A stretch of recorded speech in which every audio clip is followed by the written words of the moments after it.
First-generation nuclear thermal propulsion, or NTP, could enable both faster transit between the Earth and Mars and a series of advanced space missions. Nuclear thermal propulsion is powered by nuclear fission, which has been used on Earth for more than 70 years. How it works is conceptually simple. Energy from fission is used to heat hydrogen to about 4,400 degrees Fahrenheit. This hydrogen is then accelerated through a nozzle, resulting in a propellant efficiency roughly twice that of the best chemical rocket engines. Nuclear thermal propulsion was considered for use in the Apollo program, and significant development and ground testing was accomplished. Advances in technology since the 1960s may improve its affordability, viability, and acceptability. For example, it may be possible to fuel modern NTP systems with low-enriched uranium instead of highly enriched uranium. In addition, it may now be possible to ground test NTP systems at established, safe, self-contained rocket engine test facilities. For human Mars missions, the physical size of an NTP engine is largely determined by the rate at which fission energy can be transferred to the hydrogen propellant.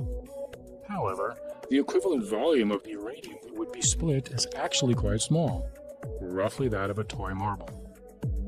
That energy is used to get astronauts to Mars faster. NTP can take months off the trip compared to using traditional chemical systems, reducing risks associated with exposure to galactic cosmic radiation, microgravity, and other hazards of deep space travel. The maturation of nuclear thermal propulsion will also facilitate the development of fission surface power systems, enabling a power-rich environment at any exploration location.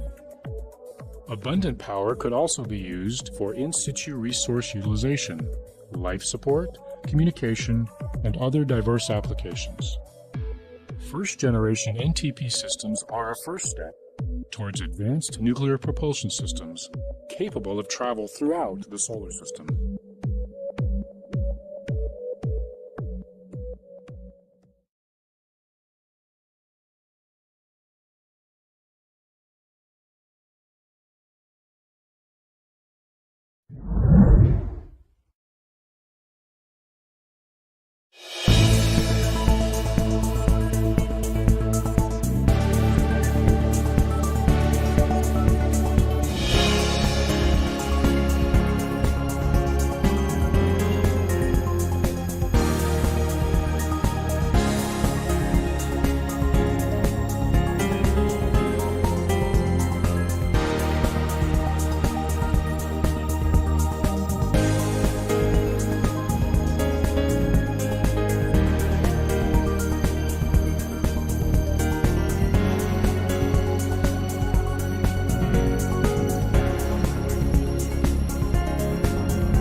era of exploration is beginning.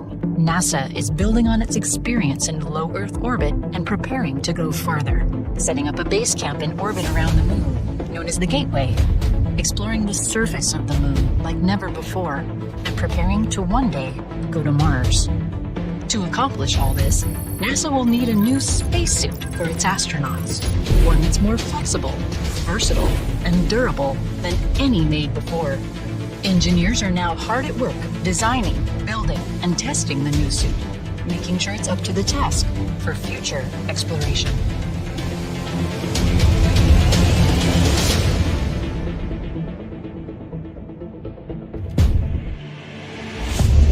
Some of the greatest moments in exploration have taken place with a human in a spacesuit. Whether it was a first journey outside the spacecraft or traversing mountainous moonscapes, the spacesuit made it possible. The act of sending a suited human outside the spacecraft is called EVA. What is an EVA? EVA is an acronym that stands for Extravehicular Activity, which is what most people know as a spacewalk. It's whenever we take astronauts and we let them go outside to do useful work in the vacuum of space. The spacesuits currently in use for NASA EVAs were designed in the 1970s for space shuttle missions. They have been upgraded over the years for work on the International Space Station and have served NASA well. Those EVAs took place in microgravity, where astronauts float and need to use their hands to move from place to place. But moonwalkers, working in 1/6 Earth's gravity, will need spacesuits that let them use their hands and feet, walking to destinations and bending and reaching as they explore. For this new type of work, NASA has been testing prototype planetary suits, culminating in a new suit design, the XEMU. The XEMU is Exploration Extravehicular Activity Mobility Unit. So it's the exploration spacesuit. So it's a spacesuit that you're going to use as we move forward on Gateway missions and on the lunar missions with Artemis. And then we're using all that to test the suits you would want to use to go to Mars in. So eventually you're going to have to be very independent and very confident in your hardware when you go and do a mission that far away from Earth. One of the most obvious changes in the new spacesuit is the way astronauts get in and out of it. Donning the current suit is a multi-step process of wriggling into the upper torso and then getting help attaching a pair of space pads. The new generation spacesuit features a hatchback, where astronauts simply slide in and out of the one-piece body of the suit. Another big feature of the suit is the way the astronauts are able to move while wearing it. The improved design for the next generation spacesuit will allow astronauts to walk on the moon, not hop. Additionally, astronauts will experience an improved range of motion. Improved mobility is not the only feature engineers have been working on. The astronauts will also be carrying a special backpack, known as the PLIS.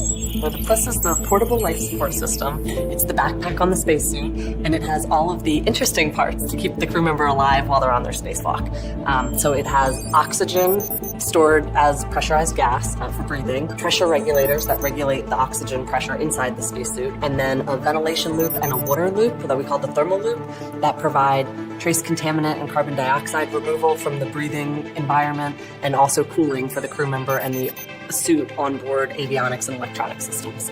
While the PLIS has been on previous spacesuits, this improved version will offer new technology, greater control of its systems for the astronaut, and longer life for each EVA, allowing more exploration. So I want you to perform some isolated joint movement to understand how the suit moves and then yell. Testing for the new spacesuit continues underwater in the Neutral Buoyancy Lab. Here, the weightless environment of space can be simulated to put the suit through its paces. Spacesuits are also tested in the Active Response Gravity Offload System, or ARGOS. Spacesuit hardware is not the only thing being tested on Earth. NASA is looking at human performance as an important factor in designing EVAs and spacesuits. The NASA team uses virtual reality technology, motion capture, and other tools to study what it takes for a human to conduct an EVA. All the work on the spacesuit here on Earth is building up to the ultimate test, to fly it in space. The EVA on the space station will set the stage for the future, when the suit will need to perform a variety of missions beyond low Earth orbit. Yeah, so a great example is NASA's Gateway. So even though it is in lunar orbit, it's still a microgravity platform, so astronauts would still be floating in space. And so we can use a lot of the lessons we learned from the International Space Station to do spacewalks on the Gateway. It's actually really advantageous to use one spacesuit both at Gateway and on the lunar surface. So the exploration spacesuit can do both of those things. For EVAs on the Moon, the new spacesuit will give astronauts unprecedented abilities as they explore the lunar surface. Really, this is the first time we're trying to bring a suit that's optimized for human performance and optimized for lunar exploration so that you can actually bend down, interact with the ground, so that you're going to have the visibility that you need, the mobility that you need to accomplish these tasks. This new suit will allow us the flexibility to really do exploration.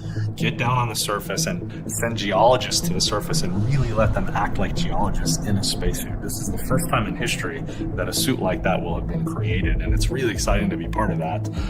To do what NASA was meant to do, and that is to do exploration. And this suit will really help enable the agency go do exploration. Well, everyone in my generation wasn't alive the first time we went to the moon, and we want to do it again, and we want to do it better. We want to go do more science, we want to stay longer, we want to get more out of it, and we have the technology to do it now. So we're really excited about it. With its new technology, new design, greater mobility, and greater versatility in how it can be used, NASA's new spacewalking suit is truly tailored for the next generation of space explorers.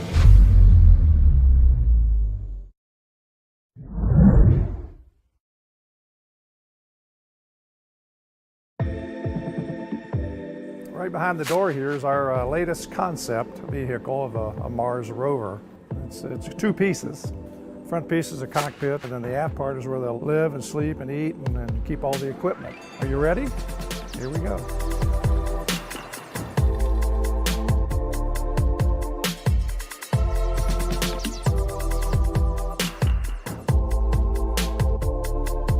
What happens when the aliens attack? They got weapons in there? It's the QQ compound.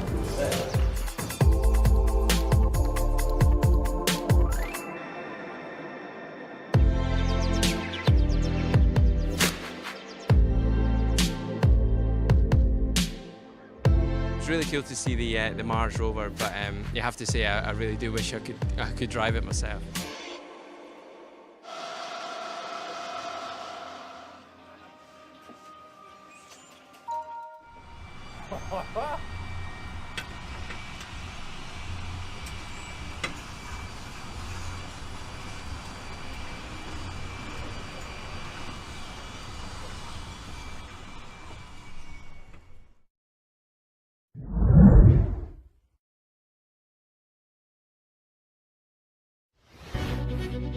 NASA is advancing an existing technology to enable future space exploration of the solar system. With plans to expand human missions to Mars and science exploration of the outer planets, the need for reliable power becomes essential. Space-qualified nuclear reactors are one technology that can provide for safe and reliable power for many of these missions. Nuclear power in space is not new. These clips from the 1960s provide a window into the past. A U.S. program was put into place that developed and flew the world's first space reactor. Before the reactor is turned on, that is, prior to fission starting, the reactor fuel is very safe and only mildly radioactive. A joint venture between NASA and the Department of Energy is underway to develop a new space reactor that meets a range of exploration missions. The reactor, called Kilopower, can deliver a range of 1 to 10 kilowatts of electricity. That is enough to power anything from one toaster to an entire household. Kilopower has been tested in the Nevada desert at the Nevada National Security Site. The test had a fissioning reactor deliver heat to Stirling converters. Each converter produced about 100 watts. The goal of the test was to confirm the system's predicted performance. The reactor core is a cylinder of enriched uranium that is 6 inches in diameter. A beryllium oxide reflector will surround the uranium core. A single rod of boron carbide is used to turn on the reactor. The reactor uses well-established nuclear physics to self-regulate the fission reactions, and this feature eliminates the need for a complicated control system. The reactor uses nuclear fission to produce heat, which is delivered by heat pipes to power generators, known as Stirling converters. A radiator is used to keep the Stirling converters cool. A great deal remains to be done, but with the successful completion of the nuclear test in Nevada, NASA is coming ever closer to the reality of a space-qualified nuclear reactor. Over the coming years, the reliability and safety of Kilopower will be tested to assure that when the new era of space exploration begins, all systems will be a go.